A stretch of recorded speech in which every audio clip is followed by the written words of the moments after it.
Morning student, welcome to LBRN inter college online classes. तो जैसा कि बच्चों हम आपके बायो का चैप्टर 8 मानव स्वास्थ्य तथा रोग पढ़ रहे थे, जिसमें आपने बहुत से तरह तरह के रोगों के बारे में पढ़ा, विषाणु से होने वाले रोग, जीवाणुओं से होने वाले रोग।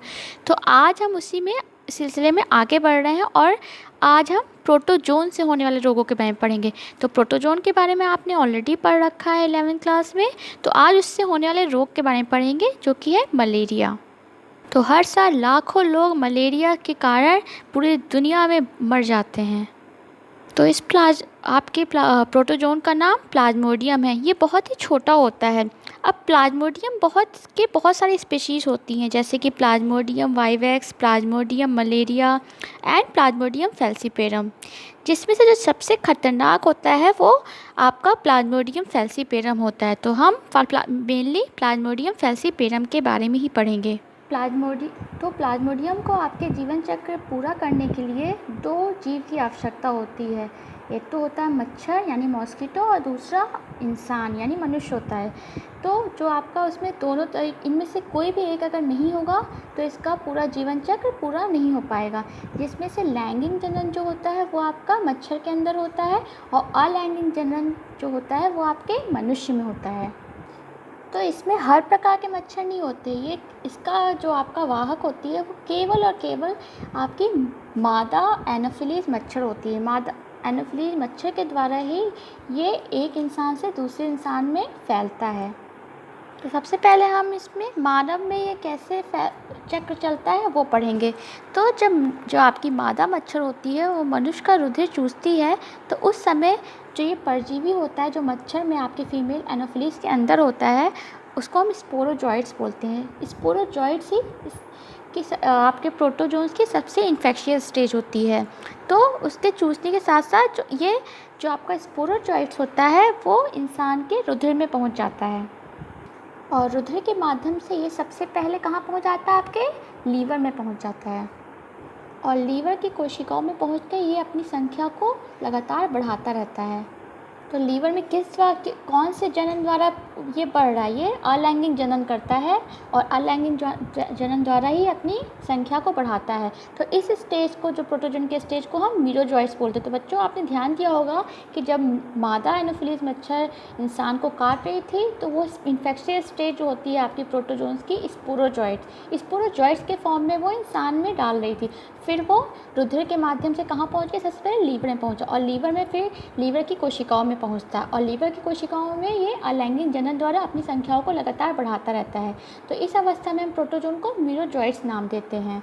और फाइनली क्या होता है, अपनी संख्या को बढ़ाने के बाद ये लीवर कोशिकाओं को फाड़ के बाहर निकल आता है और फिर से वापस रुधिर में आ जाता है या रक्त में आ जाता है। रुधिर में आने के बाद अब इसका नेक्स्ट टारगेट कौन सी कोशिकाएं होती हैं, आपकी RBC होती हैं, रेड ब्लड सेल होती हैं।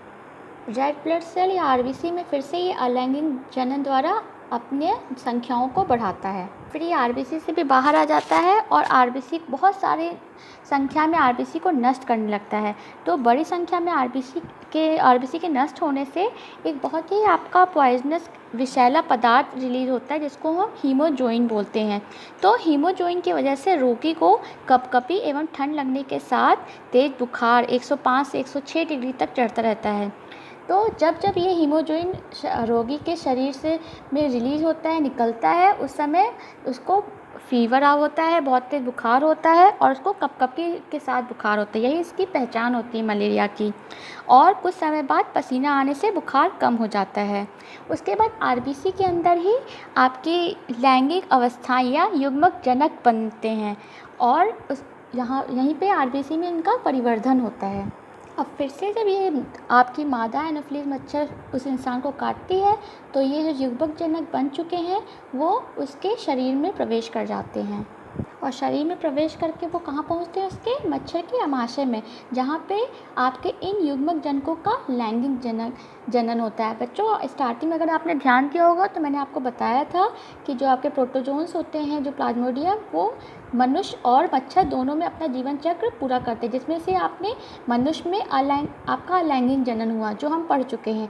अब हम लैंगिक जनन की बात पढ़ेंगे। तो लैंगिक जनन कहाँ होता है, मच्छर के आमाशय में होता है, जहाँ पे आपके जो आपके युग्मक जनन जो आरबीसी में बन चुके हैं उनका निषेचन होता है और उससे आपका जाइगोट फॉर्म कर लेता है।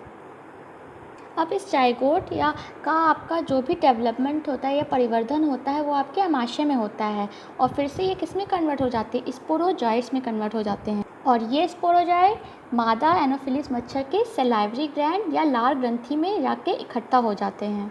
और ये मादा एनोफिलिस मच्छर अब किसी दूसरे इंसान को अगर काटती है, उसका खून चूसती है, तो ये स्पोरोजॉइट्स जो उसके लार ग्रंथि में इकट्ठा हो गए हैं वो उस इंसान को के शरीर में डाल देती है और फिर से ये चक्र शुरू हो जाता है। तो मलेरिया के निदान के लिए हमें विभिन्न प्रकार के केमिकल्स का इस्तेमाल करना चाहिए, जैसे कि डीडीटी वगैरह, जिसका छिड़काव करने से ये मच्छर नष्ट हो जाते हैं। और घर के समीप कभी किसी भी चीज़ में गंदे जल का कोई एकत्र नहीं होना चाहिए देना चाहिए, जैसे कि आपके कूलर वगैरह होते हैं या बारिश के टाइम में सबसे ज़्यादा फैलते हैं क्योंकि इनको जल की आवश्यकता होती है अपने परिवर्धन के लिए। तो हमेशा समय समय पे आपको पानी से जिसमें इकट्ठा हो सकता है उन चीज़ों को साफ़ करते रहना चाहिए। और आपके जो मलेरिया की रोकथाम के लिए विश्व स्वास्थ्य संगठन WHO है और राष्ट्रीय मलेरिया उन्मूलन कार्यक्रम national malaria eradication programme NMEF ये भी कार्य करते रहते हैं।